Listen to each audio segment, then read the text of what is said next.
नमस्कार दोस्तों, मैं आज आपके लिए एक ऐसा टॉपिक लेके आया हूं जो बहुत ज़्यादा बहुचर्चित रहा पिछले दिनों में, जिसमें कि आपने सुना होगा बहुचर्चित MSME. What is the MSME? MSME है क्या? बेसिकली इस चीज़ को सबसे पहले ये समझो, माइक्रो स्मॉल मीडियम एंटरप्राइजेज़। लेकिन ये होता क्या है, इसकी क्लासिफिकेशन क्या है, इसके फ़ायदे क्या है, इसके नुकसान क्या हो सकते हैं हम लोगों को, और इसको गवर्नमेंट क्या करने जा रही है इसके साथ। ये बड़े से मुद्दे ऐसे हैं जो अनसुलझे हैं, आज तक किसी ने इसके ऊपर ध्यान नहीं दिया। एमएसएमई गवर्नमेंट तो कहे जा रही है ये हो जाएगा, इससे ये हो जाएगा, लेकिन कुछ क्लैरिटी के साथ किसी ने आज तक ये नहीं बताया। ये टॉपिक मैं आपके लिए लेके आया हूँ। इस टॉपिक से हो सकता है मेरे भाइयों को कुछ ना कुछ राहत मिले या कोई ना कोई फ़ायदा ज़रूर होगा। लो जी, शुरू करते हैं। एमएसएमई है क्या? इसमें ना पहले जो गाइडलाइन आई थी, बड़ी देर पुरानी ये चीज़ है, लेकिन आजकल ही बहुचर्चित हुई, जबकि लॉकडाउन के बाद पैकेज आने शुरू हुए, उसमें ही बहुचर्चित रही ये चीज़ें। लेकिन इसमें क्या हुआ कि गवर्नमेंट ने अपनी गाइडलाइन इसके लिए चेंज कर डाली। पहले कुछ गाइडलाइन थी 25 लाख तक अगर आप इन्वेस्टमेंट करते हो तो आप माइक्रो इंडस्ट्रीज़ में आते हो, अगर 5 करोड़ तक इन्वेस्टमेंट करते हो तो स्मॉल में रहते हो, अगर 10 करोड़ तक करते हो इन्वेस्टमेंट तो मीडियम में रहते हो।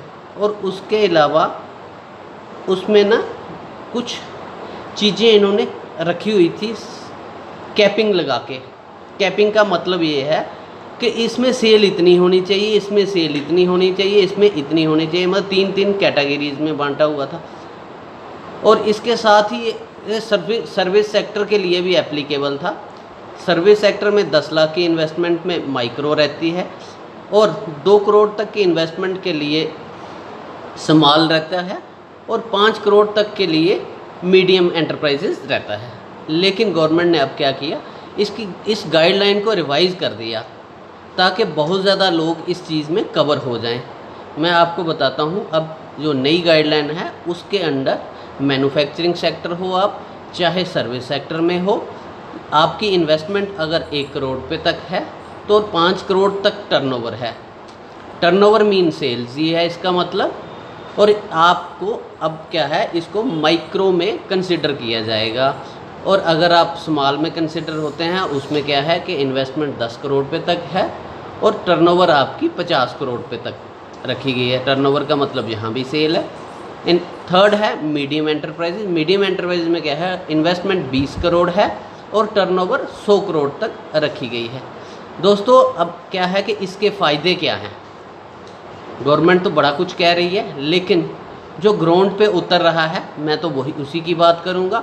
जैसे कि बैंक के कुछ लोन चीपर हो जाएंगे। इससे चीपर कितने होंगे? 1% से लेके 3% तक। अगर आप एमएसएमई में रजिस्टर्ड हैं तो आपका जो लोन है वो 11%, 9% से लेके 11 और 11.5% तक आपको लोन बैंक से मिल सकता है। दूसरी चीज़,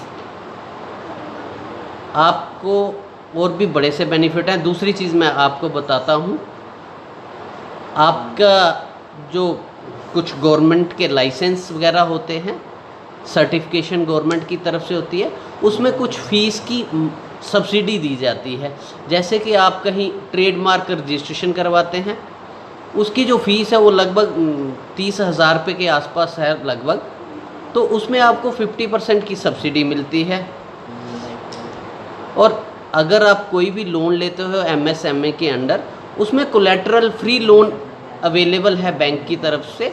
गवर्नमेंट ने सारे नेशनलाइज्ड बैंकों को बोल के रखा हुआ है, कोई भी एमएसएमई के लिए लोन के लिए आता है तो उसको लोन दीजिए और उससे कोई भी मॉर्गेज वगैरह ना लीजिए। और इसमें क्या है, कंसेशनल रेट्स ऑफ इलेक्ट्रिसिटी भी है।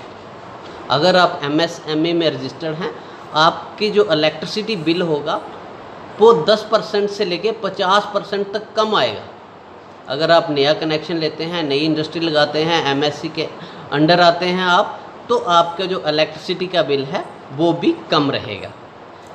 इसके बाद मैं आपको समझाता हूँ ये चीज़ क्या है, प्रोटेक्शन क्या है इसके लिए। जैसे कि कोई इंसान किसी से सामान खरीदता है, कोई ट्रेडर है, कोई मैन्युफैक्चरर है या कोई सर्विस सेक्टर का है, लेकिन अगर कोई उसको पैसे ना दे, अगर उसके पैसे ना दे, 3 महीने के बाद वो MSME वालों को अपनी शिकायत दर्ज करवा सकता है। अगर वो शिकायत दर्ज करवाएगा, विदिन 3 डेज़ उस इंसान को मेल जाएगी, फ़ोन जाएगा, उससे 15 दिन या 30 दिन का टाइम देके उससे डिटेल मांगी जाएगी, क्या आपने इसके पैसे देने हैं, अगर देने हैं तो क्यों नहीं दिए, उसका रीज़न बताइए। अगर वो इंसान 30 दिन से लेके 60 दिन तक MSME वालों को रिप्लाई नहीं करता है, आप ये समझ लेना उसका हिंदुस्तान में बिज़नेस बंद हो जाएगा। क्यों कि वो ना कभी सेल कर पाएगा, ना कभी परचेज़ कर पाएगा। अगर वो परचेज़ करेगा तो उसको इनपुट क्रेडिट नहीं आएगा। अगर वो सेल करता है, जिसको सेल करता है उसको इनपुट क्रेडिट नहीं जाएगा। सो ना तो वो सेल कर पाएगा, ना ही वो परचेज़ कर पाएगा। इसके बाद अगली चीज़ मैं आपको और एक चीज़ बढ़िया से समझाने जा रहा हूँ। अगर आप ISO सर्टिफिकेशन लेते हो, MSME की ISO सर्टिफिकेशन लेते हो, इसमें रीइंबर्समेंट है 100% फ़ीस की। 100% फ़ीस जो उसमें लगती है उसकी रीइंबर्समेंट आपको मिलती है। तो दोस्तों, ये है MSME के फ़ायदे। और एक चीज़ लास्ट में मैं बता दूं, किसी ट्रेडर को इसका कोई भी फ़ायदा नहीं मिलता। ये ख़ास ध्यान रखें, ये सिर्फ सर्विस सेक्टर और मैन्युफैक्चरर सेक्टर के लिए ही मैंने कर दी है। दोस्तों, हो सके अगर मेरी वीडियो आपको पसंद आई हो, कमेंट कीजिए, शेयर कीजिए, लाइक कीजिए और सब्सक्राइब करना ना भूलिए, क्योंकि मैं आगे आपके लिए और बड़ी अच्छी वीडियो बनाऊंगा। और किसी को भी अगर MSME की रजिस्ट्रेशन करवानी हो तो उसके हेतु भी आप मेरे को कॉल कर सकते हो। मेरा नंबर प्लीज़ नोट कर लीजिए, 9906352999। नाम मेरा है अजय आहूजा, जम्मू में रहता हूँ, J&K मेरी स्टेट है, भारत मेरा देश है। कभी भी मेरे को कॉल कीजिए। आपका बहुत बहुत धन्यवाद। सब्सक्राइब करना ना भूलें, लाइक करें, शेयर करें, कमेंट करें। धन्यवाद।